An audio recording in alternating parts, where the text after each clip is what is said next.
Usted, señor Feijóo, ha hablado, ha recriminado al Gobierno, y en parte tiene razón, de defender a gente indefendible y de sometimiento crítico a según quién. Hombre, llama la atención que lo haga quien está protegiendo a un tipo como el señor Mazón. Usted ha venido a hablar aquí, pero no ha contado nada. ¿Acaso alguna de sus señorías no conoce todo lo que ha dicho el señor Sánchez esta mañana? ¿Acaso las personas que conforman la tribuna, escuchando simplemente una televisión, escuchando una radio, leyendo un periódico, no sabían exactamente todo lo que ha dicho el presidente del Gobierno esta mañana? ¿Verdad que sí? Usted ha hablado también, ha recriminado al Gobierno, y tiene parte de razón, de pactar con el, según ustedes, separatismo, de que tiene socios que no creen en España y le ha cuestionado su sentido de Estado. Les permite hablar en nombre de él a partidos que no creen en la unidad de España, a partidos que no creen en la Unión Europea y a partidos que se quieren salir de la OTAN. Y se atreve a pedirle cuentas al Partido Popular. Hombre, mire, la ecuación es muy sencilla. Si usted cree que España necesita un plan de defensa y sus socios se lo bloquean, entonces lo que necesita España es un gobierno distinto al suyo.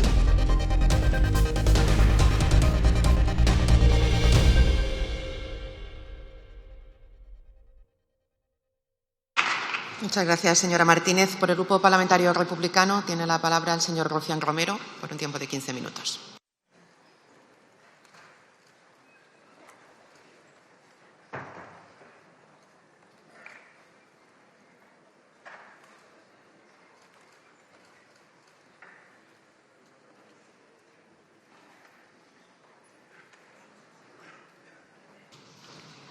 Gracias.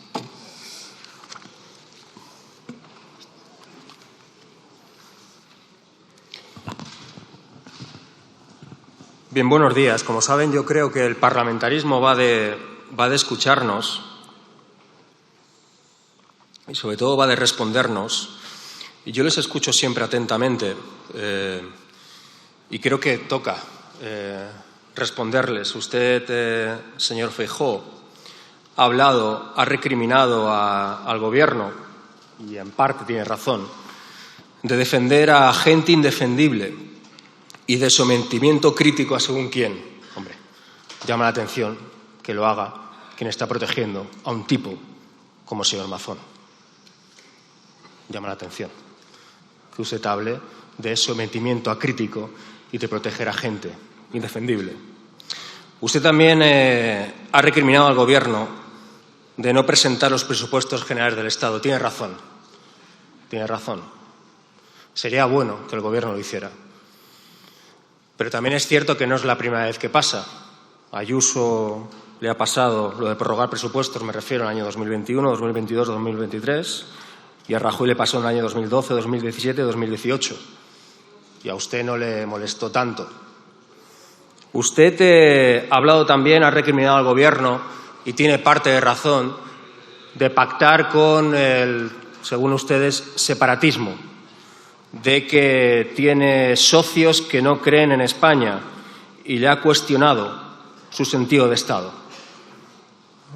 Ara li parlaré en català perquè crec que vostè últimament parla molt en català, negocia molt en català. Jo crec que vostè, tothom ho sap, hagués pactat, pacta i pactarà, li vaig dir fa un any, amb la dreta catalana, que crec que tampoc creu gaire en Espanya. Bueno, perdó, potser en l'Estat no. Amb les empreses espanyoles sí que creu. Amb l'Estat espanyol potser no tant. Y 4, usted le pregunta al señor presidente, y también vuelve a tener parte de razón, si tiene mayoría en su gobierno. Quizá no. Y quizá es bueno. Yo creo que es bueno que el presidente del gobierno se sienta presionado por formaciones más a la izquierda del PSOE, que tampoco es difícil, para según qué cosas. Pero la pregunta es, ¿usted, señor Feijóo, tiene mayoría en su partido?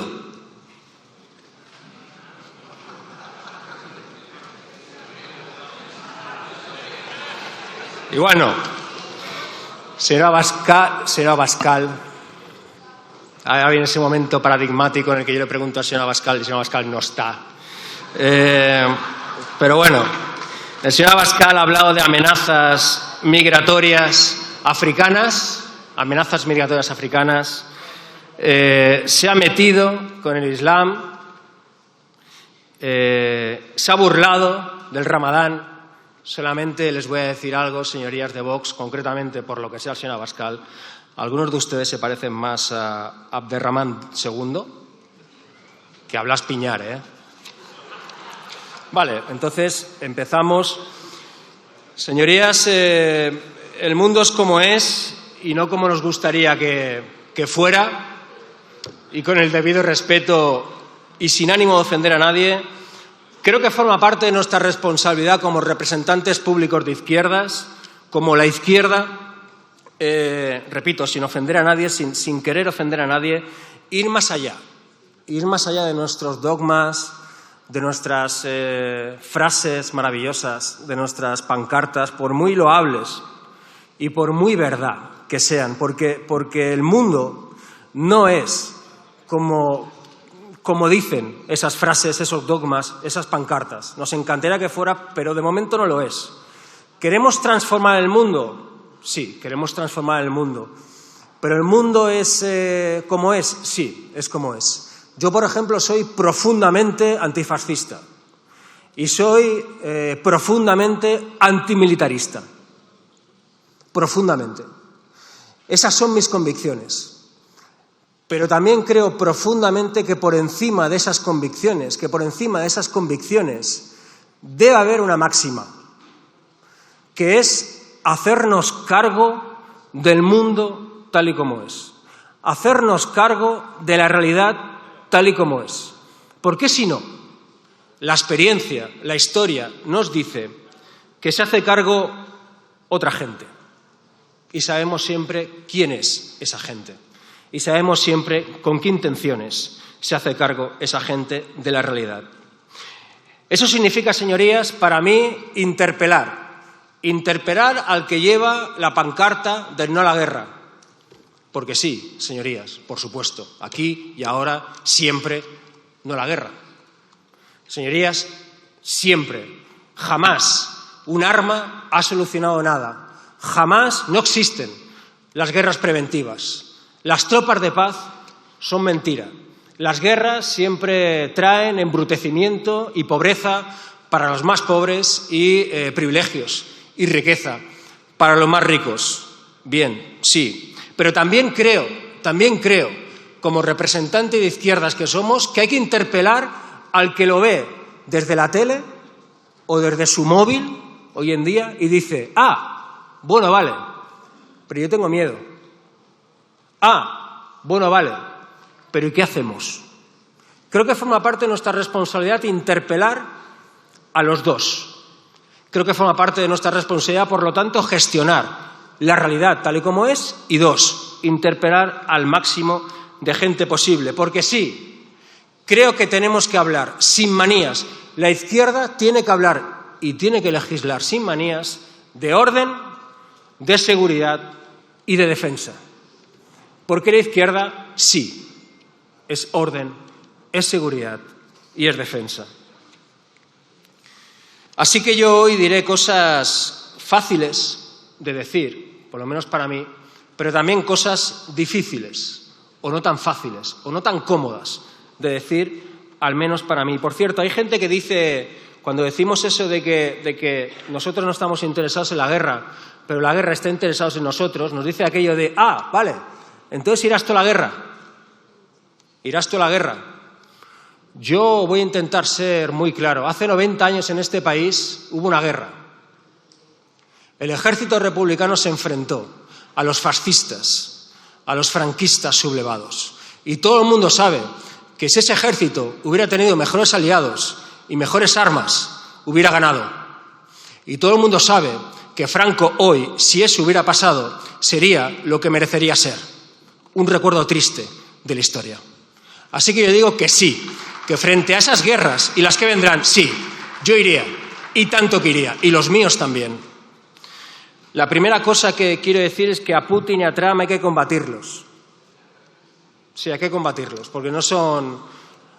Putin y Trump no son Reagan y Gorbachev, son otra cosa. Putin es un zar y Trump es un multimillonario al servicio o asociado, nunca se sabe, de otros multimillonarios que están convenciendo a millones de precarios de que la culpa de su precariedad son otros precarios. Porque, señorías, hay una guerra que se está librando hoy en día, que para mí es la más peligrosa de las que se están librando hoy en día, que es la guerra del pobre contra el más pobre. Y los Trump, los Meloni, los Milei, los Ayuso, los Abascal, los Feijóo de la vida, son los señores de la guerra, de esta guerra. 2. Lo de Ucrania no es una guerra, lo de Ucrania es una agresión, se ha dicho 1000 veces, es una invasión y el agresor y el invasor es Putin. Y es cierto que Ucrania no es una maravilla a nivel democrático, sino que se lo pregunten al Donbass o a los sindicalistas de Odessa.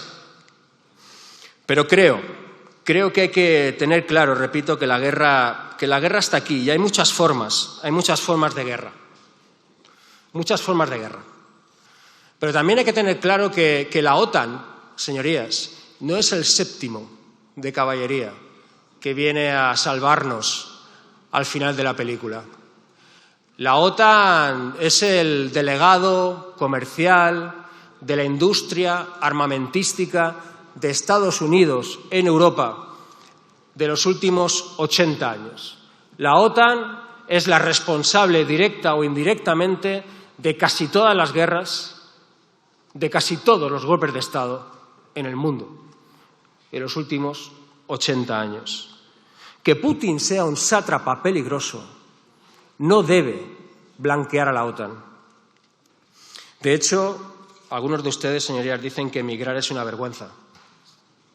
Que emigrar es una vergüenza. Yo lo que digo que la vergüenza es crear las guerras y la miseria que generan que la gente tenga que emigrar. Y ahí la OTAN es la campeona. De hecho, ¿saben cuál es la diferencia entre Erdogan masacrando kurdos, Netanyahu masacrando palestinos y Putin masacrando ucranianos? ¿Saben cuál es la diferencia?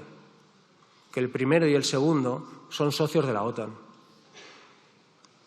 Y el tercero, pues no.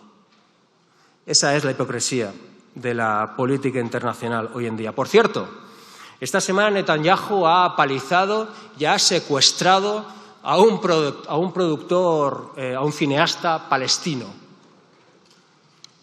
La pregunta es, si Netanyahu hace esto con el ganador de un Oscar, ¿qué no hará por ahí con gente anónima? Volvemos a repetir, Israel es un Estado genocida.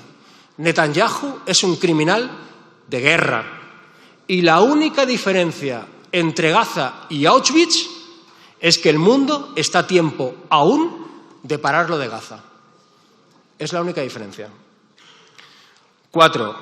Usted, señor presidente, habla de sus socios europeos y usted hablan de gastar 800.000 millones de euros para, leo textualmente, contrarrestar la amenaza rusa, dejar de depender de los Estados Unidos y defender los valores europeos. Es así, ¿no? Entiendo que los valores europeos son los que financian a Israel en su genocidio para con Palestina. Pero, en fin, 800.000 millones de euros en armamento. La pregunta es, ¿y por qué no 300.000? ¿O 500.000? ¿O 900.000? Es decir, ¿cuál es el criterio? ¿Por qué 800.000? El PIB. Alemania, Francia, Italia, como saben, ya tienen más PIB que Rusia. Y de hecho, es falso que Europa no gaste lo suficiente en defensa. Desde el año 2020, Europa gasta más en defensa. Por cierto, por orden de un tal Biden, que bombardeó más que Trump. Europa ya ha gastado en defensa más que en el año 2020, 2021, 2022, 2023, 2024 y gastará más en defensa en el año 2025. Así la pregunta es ¿por qué? Y sobre todo, ¿ustedes creen, señor presidente y sus homólogos de la Unión Europea, ustedes creen de verdad que a un tipo que dice abiertamente que se va a anexionar Groenlandia y Canadá, que dice abiertamente que va a arrasar Gaza y que lo va a convertir en un resort para ricos, ¿ustedes creen que lo van a apaciguar gastando 800.000 millones de euros en defensa? Y sobre todo, ¿ustedes creen que ese mismo tipo les va a permitir gastar 800.000 millones de euros en armas que no sean compradas a él mismo o en drones que no sean comprados a su amigo o jefe Elon Musk? ¿De verdad? ¿Se lo creen? Señor presidente, el principal problema del rearme europeo es que no será europeo. Esa es mi opinión. Porque tampoco es opinable. Porque Estados Unidos no quiere socios, quiere siervos. Y eso históricamente ha pasado siempre. 5. Bajo nuestro punto de vista no hay que gastar más en defensa, hay que gastar mejor. Y ejemplos de gastar mejor, pues hay 27 ejércitos en la Unión Europea. ¿Por qué no uno? Otra alternativa, los tanques y las armas. Putin se financia vía oligarcas, con cuentas bancarias opacas en todo el mundo. ¿Por qué no perseguir a esos oligarcas?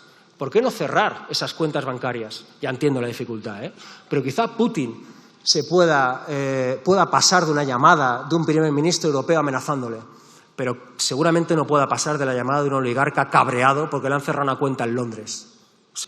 El rearme moral y material no es una apuesta belicista, como irresponsablemente repiten sus socios mientras usted calla. Se trata de defender nuestros valores, nuestro modo de vida, nuestro Estado de Derecho, nuestras constituciones y nuestras democracias, ante enemigos que tienen un rostro distinto que hace décadas, pero que amenazan de forma semejante. Y por eso hay que ser claros. Fui el primero en manifestar lo obvio tras el giro de la administración norteamericana. Lo dije antes que usted y lo reitero. El culpable de la invasión de Ucrania es Putin. Cualquier otra afirmación es falsaria y una sumisión al totalitarismo que jamás vamos a aceptar. Añado, como también dije anteriormente, que la diplomacia es exactamente lo contrario al duelo medieval o al sometimiento acrítico que practican muchos de ustedes. Señores del Partido Socialista, las escaladas retóricas con países aliados no conducen a nada bueno. Baste preguntarle a los agricultores, por ejemplo. Les explicarán la importancia de preservar el vínculo atlántico. Les pido que no renunciemos a ello. Señores de Vox, todos somos libres de tener las simpatías internacionales que consideremos oportunas. Yo tengo las mías, pero ninguna estará jamás por encima de los intereses de España.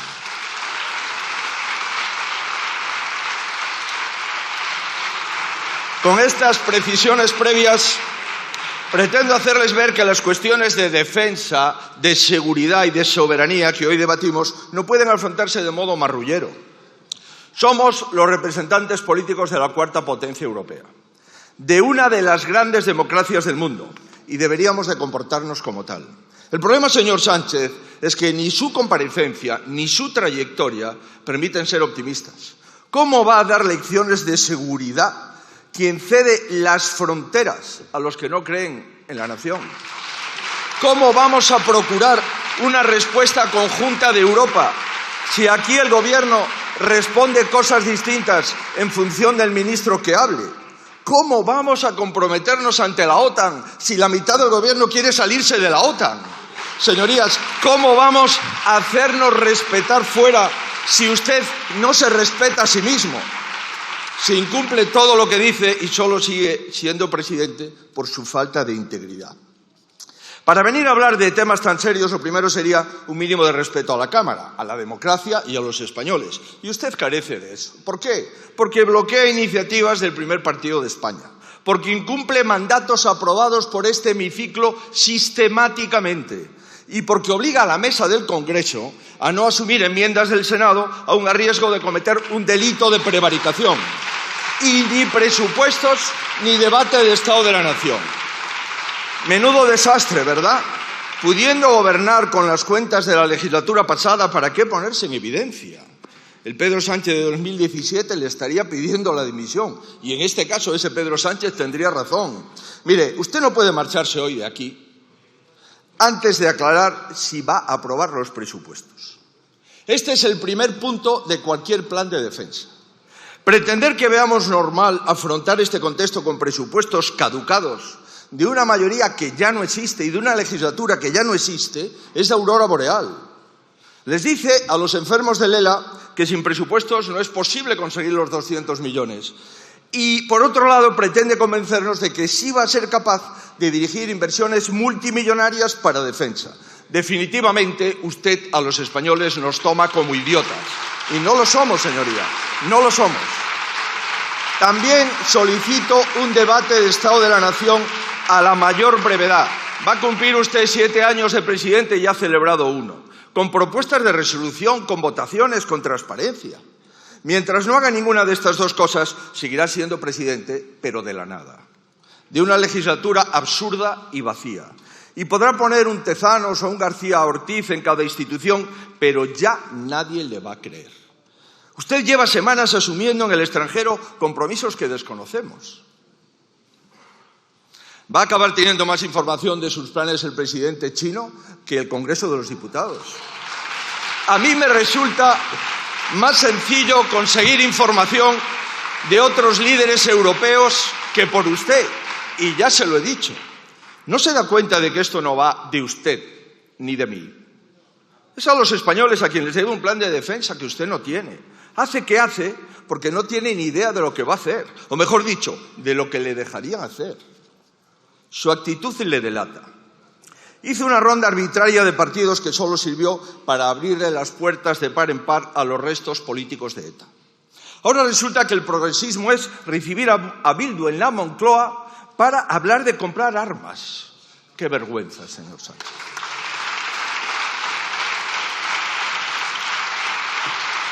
En todo caso, volviendo a lo que nos ocupa, transparencia, o como diría su socio más fiel, capuchas fuera. Digamos, ¿cuánto dinero tiene previsto invertir en defensa? No me diga que esto es una especulación. ¿Por qué no le cuenta usted lo que habla en el Consejo Europeo o el Congreso de los Diputados? ¿Va a ser el 3? ¿O la OTAN le puede pedir el 3,5 del PIB? ¿Cuál es el plazo? ¿Cuánto va a gastar cada año? ¿De dónde va a salir este dinero? ¿Por qué no dice usted que en abril tiene que solicitar la cláusula de escape? En abril. ¿De dónde lo va a sacar? ¿De más impuestos a los españoles? ¿No tiene bastante con subir 97? ¿Prevé sacrificar alguno de sus privilegios para no tirar de otras partidas? No voy a tocar el gasto social, les voy a incrementar a todos los ciudadanos la deuda pública. Presidente magnánimo. ¿De qué instrumento va a usar? ¿El democrático, los presupuestos? ¿El más tramposo, los reales decretos leyes? ¿O el más arbitrario, las modificaciones de crédito? ¿Cuál va a ser el papel de España en la coalición de voluntarios? Y la pregunta del millón, ¿podría compartir con nosotros lo que opina la pseudomayoría progresista que sostiene su gobierno? No le pido ninguna excentricidad. Alemania, Francia, Reino Unido, Grecia, Polonia, todos han detallado cómo van a aumentar el gasto militar. Países vecinos como Marruecos o Argelia han subido el gasto en defensa por encima del 3 y del 8% del PIB respectivamente. No sé si esto le dice algo, señor Sánchez. Veamos España. En España lo único que sabemos del gasto en defensa, mejor dicho, del gasto en rearme, es que usted le quiere cambiar el nombre. Es usted un gran estadista. Su otra gran aportación es sobre el cómputo de la inversión. Algún ministro ha dicho que hay que imputar las vías férreas, otra ministra ha dicho que hay que imputar los medicamentos. A este ritmo es capaz de incluir como gasto en defensa la defensa judicial del señor Ábalos, la defensa de su hermano y la defensa de otras personas que yo no voy a citar. ¿Sabe lo que pasa? Que la situación exige mucha más responsabilidad y aclarar lo importante. ¿En cuántos efectivos tiene usted previsto ampliar el ejército español y cómo va a mejorar sus condiciones salariales de verdad? ¿Los va a homogeneizar o no a las fuerzas y cuerpos de seguridad del Estado? ¿Qué tipo de armamento pretende incorporar? ¿Fragatas? ¿Tanques? ¿Drones? No es lo mismo. ¿Está trabajando alguien en una orientación estratégica de nuestra industria? Usted lo ha apuntado. ¿Vamos a aprovechar la inversión para mejorar nuestra competitividad? ¿O solo están pensando en que se aproveche del dinero sus amigos, como ocurrió en otras actividades durante la pandemia? Conteste algo, señor Sánchez. Lo que no es aceptable es lo que está haciendo, señor Sánchez. Mire, usted está intentando engañar a la Unión Europea y a la OTAN, insultar a los Estados Unidos, ayudar a Ucrania con abrazos, viajar con propuestas unilaterales a China, cerrar nucleares para comprar todavía más gas a Rusia. ¿De verdad este es su plan? ¿Esto es lo que le han contado usted a sus colegas europeos? Y les ha dicho también, y reitero, que sus socios de gobierno quieren salir de la OTAN. La señora Yolanda Díaz, esa vicepresidenta a la que usted no puede cesar, se presentó a las europeas el 19 pidiendo levantar las sanciones a Putin. La ministra Sira Rego, a la que le tengo un gran respeto, se negó a condenar como crimen de humanidad la deportación forzosa de niños ucranianos por parte de Ucrania. Señor Sánchez, este es su gobierno, podríamos seguir con su ministro de Cultura, con su ministro de Derechos Sociales, con sus socios de investidura. Usted les metió en el gobierno. Les permite hablar en nombre de él a partidos que no creen en la unidad de España, a partidos que no creen en la Unión Europea y a partidos que se quieren salir de la OTAN. Y se atreve a pedirle cuentas al Partido Popular. Hombre, mire, la ecuación es muy sencilla. Si usted cree que España necesita un plan de defensa y sus socios se lo bloquean, entonces lo que necesita España es un gobierno distinto al suyo. Así de simple. Por cierto, empezó llamando al PP colaboracionista nazi. Ha hablado usted más de una hora y no ha tenido tiempo a disculparse. Sigue en la cantinela de la derecha y la ultraderecha, pero se atreve a apelar a nuestros votos. Y ya saltándonos las formas, vayamos al fondo. Usted no sabe nada de su plan de defensa, pero tiene claro que el PP debe decir que sí a todo. Será una broma, ¿no? Esto no funciona así. Esto no es el Partido Socialista que le aplaude a todo sin criterio. Yo no estoy a sus órdenes. Yo estoy al servicio de mi país. Nada más, señoría. Y por eso le reclamo...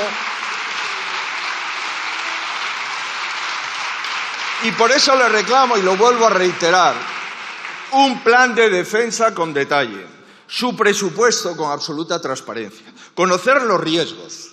El GEMAT y los responsables de los 3 ejércitos tienen que sentarse con el primer partido de España y concretar cuál es el alcance y contenido de lo que vamos a hacer.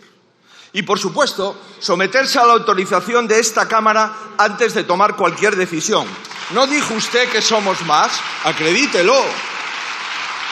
Mire, si lo que pretende es que el Partido Popular sea su socio auxiliar cuando los demás le fallen, olvídese. Se lo advertí desde el primer día. Mire, señoría, le pido que no se atreva a cuestionar el sentido de Estado de un partido de Estado como el Partido Popular. En su gobierno se han pagado servicios de prostitución con dinero público. Su fiscal general ha borrado pruebas. Han imputado a los asesores de su mujer y de su hermano. Han impulsado una ley de impunidad para su familia, otra ley para controlar la carrera judicial, otra para vigilar los periodistas. Está intentando colonizar Telefónica, presionando a los accionistas de un grupo de comunicación, pactando con el separatismo la deuda y el reparto de menores y entregando a las fronteras. No se atreva a cuestionar el sentido de Estado del Partido Popular. Mire, señoría,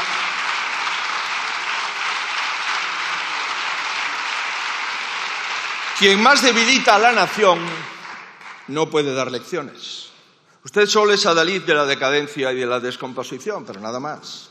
Termino contestando algunas preguntas que seguro se hacen muchos españoles y lo haré con absoluto respeto. ¿Necesita España un pacto de Estado que refuerce sus capacidades en defensa? Rotundamente sí. ¿Se puede firmar con partidos que defienden salir de la OTAN? Obviamente no. ¿Se puede hacer con un presidente que entrega el control de las fronteras de la nación? Tampoco. Señor Sánchez, no se puede defender la seguridad por la mañana y trocearla por la tarde. Es incompatible. El Partido Popular no es el escollo para un pacto de Estado de defensa en España. El escollo es su gobierno. El escollo es usted. No tiene una propuesta seria y limpia. No tiene presupuesto. No tiene mayoría. Es que no tiene nada. Así, ¿qué va a tener que elegir? Va a tener que elegir, señoría. O se somete a las Cortes o se somete a las urnas. Son las dos únicas salidas dignas que hay. Por eso, porque como son las únicas dos salidas dignas que hay, usted no escogerá ninguna. Muchísimas gracias, señores, señorías. Muchas gracias, presidenta.